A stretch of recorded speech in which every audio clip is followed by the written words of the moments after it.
At this point, the relationships between sine and cosine and tangent have served to reacquaint us with the principles of right triangles, the Pythagorean theorem, complementary angles, and so on. Those rules obviously don't quite work when we move away from right triangles. Those classic relationships between sides require that 90-degree angle. That said, there are still very real and usable relationships between these sides and angles, and they aren't even that complex. They're just trig-based instead of a convenient arrangement of squares of lengths.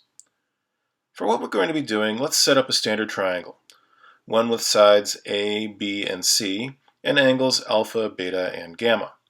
Side A is opposite angle alpha, side B is opposite beta, and so on. This can be literally any triangle in existence, although we won't use a right triangle because that's too easy. Any triangle that is not a right triangle is called an oblique triangle. So yes, instead of matters of right or wrong, we now have matters of right or oblique. One important thing that we can pick up on here already.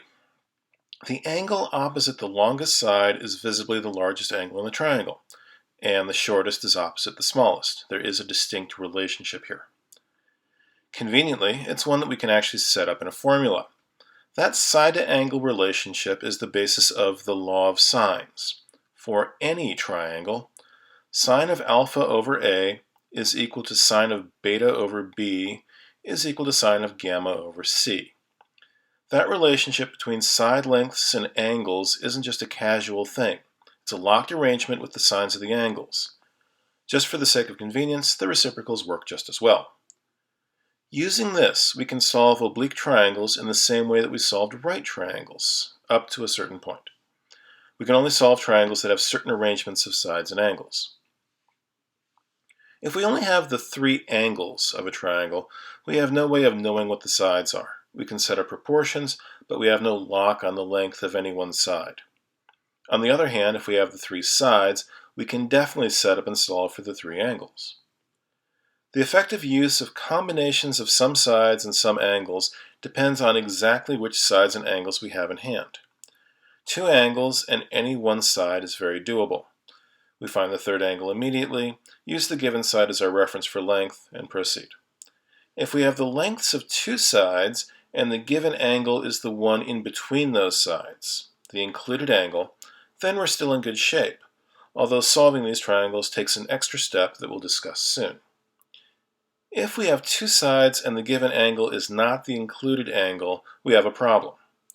That arrangement sets up a very clear potential ambiguity. We actually call this the ambiguous case.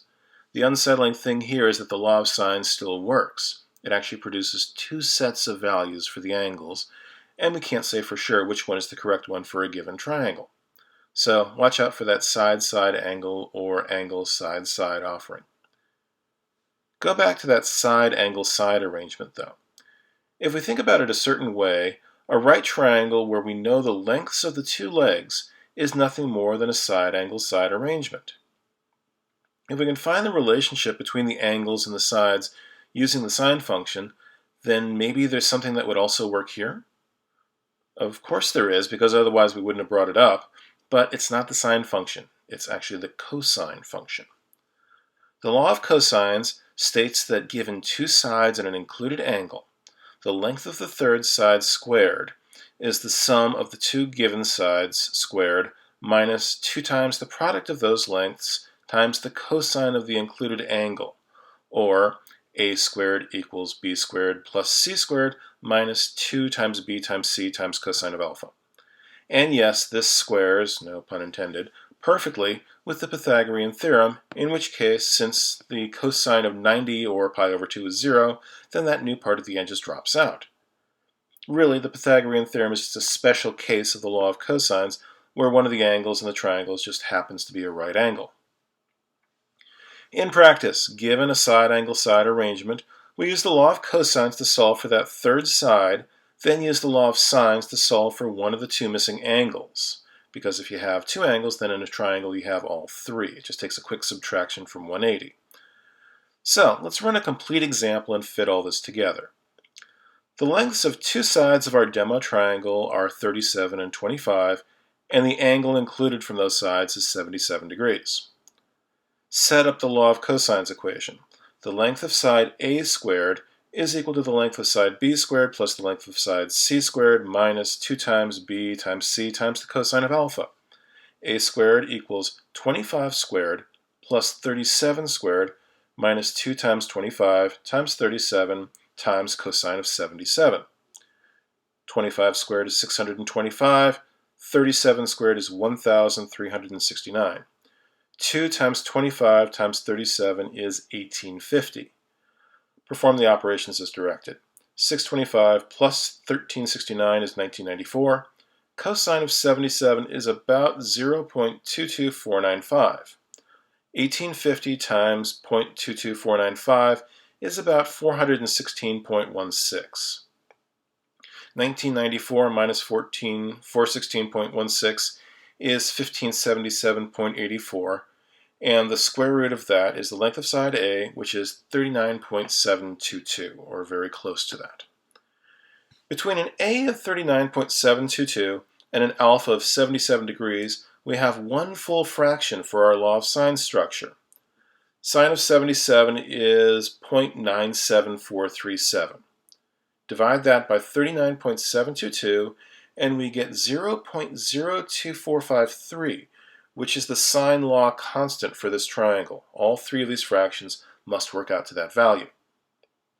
So let's do exactly that with the second fraction, sine of beta over b. b is 37, so multiply each side by 37. 37 times 0.02453 we'll call the result at 0.9076. The arc sine, or inverse sine, your preference, they're the same, of 0.9076 is 65.176 degrees. We can do the exact same set of operations to find gamma, but really, why bother? We have two of the three angles that add up to 180. 180 minus the sum of those two angles, 77 and 65.176, is 180 minus 142.176, which is 37.824 degrees. Done. The laws of sine and cosine are the kind of things that have serious professional or real-world applications, depending on your profession or world, and the technique is the same as everything else we've done so far. Draw the picture, write everything down, figure out what needs to be solved first, and go from there.